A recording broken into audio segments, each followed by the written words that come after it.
Halo, selamat datang di Dokter Karin Channel.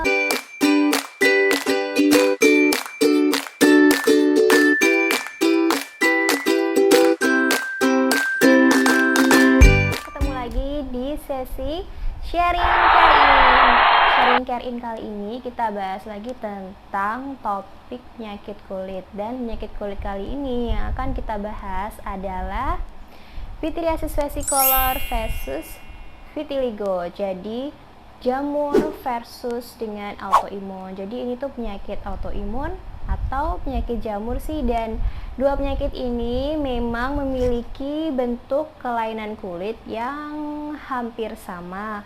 Kalau orang awam memang belum tahu, memang bentuknya itu emang 11-12 banget. Jadi kita harus belajar lebih lanjut dan lebih tahu lebih lanjut ciri-cirinya, perbedaannya masing-masing antara vitiligo dan pityriasis versicolor atau PANU. Oke, kita akan bahas setelah ini. Oke, kita bahas dulu. Yang pertama adalah mengenai pityriasis versicolor atau pada orang awam sering menyebutnya sebagai PANU. Jadi, pityriasis versicolor adalah termasuk dermatofitosis atau infeksi kulit yang diakibatkan oleh spesies jamur, dan lebih khususnya yaitu Malassezia sp. Nah, ini adalah spesies penyebab dari pityriasis versicolor, yaitu Malassezia sp. Si jamur ini menyebabkan terbentuknya wujud kelainan kulit, biasanya berupa makula, hipopigmentasi, ada eritem, atau mungkin sampai kecoklatan. Dan khasnya pada si pityriasis versicolor atau PANU ini adalah adanya squama halus. Jadi kalau orang awam pengen tahu, squama itu seperti serabut-serabut, seperti ketombe yang sangat halus. Nah, itu yang disebut dengan squama. Nah, itu ciri khas dari pityriasis versicolor. Dan si pityriasis versicolor ini, yang pertama, dia tidak menular. Yang kedua, predileksi yang paling sering yaitu pada area seboroik. Area seboroik yaitu area wajah, kemudian area leher, kemudian area tubuh bagian atas, yaitu pada lengan atas yang paling banyak. Kemudian biasanya ada kecenderungan genetik juga pada si pityriasis versicolor atau PANU ini. Nah, si pityriasis versicolor ini biasanya hanya kadang-kadang saja terasa gatal. Terasa gatal ini biasanya dirasakan lebih sering apabila si pasien atau orang yang menderita PANU atau pityriasis versicolor ini mengeluarkan keringat yang berlebih. Nah, pada saat keringat ini keluar terlalu berlebih, biasanya PANU ini akan terasa gatal. Jadi gatal itu hanya muncul kadang-kadang aja. Itu ciri-ciri dari pityriasis versicolor. Nah, untuk pengobatan dari pityriasis versicolor, karena penyebabnya adalah jamur, jadi kita pastinya yang utama adalah memerlukan anti jamur. Untuk pada pityriasis versicolor ini biasanya pengobatan utamanya adalah menggunakan selenium sulfit 1,8%. Nah, ini berupa cairan. Nah, ini biasanya dioleskan pada bagian tubuh yang ada wujud kelainan kulitnya. Apabila tidak ada selenium sulfit, bisa kita gunakan golongan azol topikal atau ketoconazole atau bisa miconazole. Biasanya kita oleskan 2 kali sehari. Nah, untuk menunjang kesembuhan dari pasien, biasanya kita juga memberikan obat anti jamur secara oral, yaitu biasanya kita berikan ketoconazole oral 1 kali 200 mg selama 10 hari. Nah, itu dia penjelasan untuk si pityriasis versicolor atau PANU. Nah, sekarang nih kita akan jelasin mengenai versusnya. Jadi masih banyak orang kadang salah, ini tuh PANU atau penyakit lain sih yang termasuk autoimun itu. Nah, kita bahas selanjutnya yaitu mengenai vitiligo. Nah, si vitiligo ini dia memang memiliki wujud kelainan kulit hampir sama dengan si pityriasis versicolor.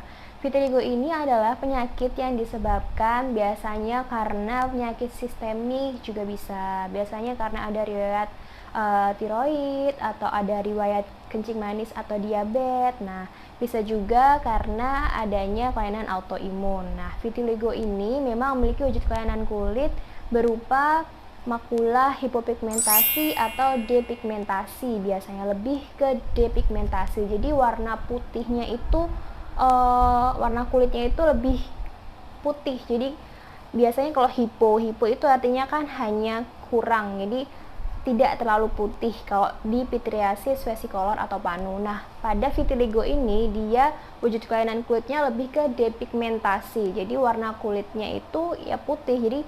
Jadi tidak ada warna pada kulitnya. Akhirnya warnanya benar-benar putih. Biasanya seperti itu pada vitiligo ini. Nah, dan si vitiligo ini biasanya tidak terasa gatal. Selain tidak terasa gatal, si vitiligo ini juga tidak ada skuama halus. Jadi bedanya dengan pityriasis vesicolor adalah itu ya.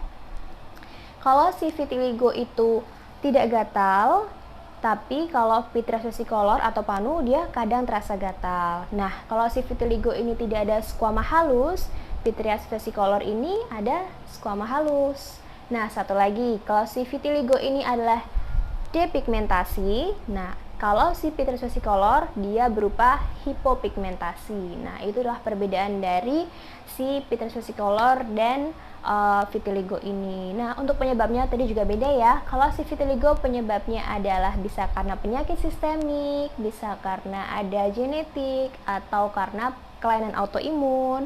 Nah, pada pityriasis vesicolor dia penyebabnya adalah spesies jamur. Jadi penyebabnya beda banget ya antara kedua penyakit ini. Nah, pastinya untuk pengobatannya pun juga berbeda.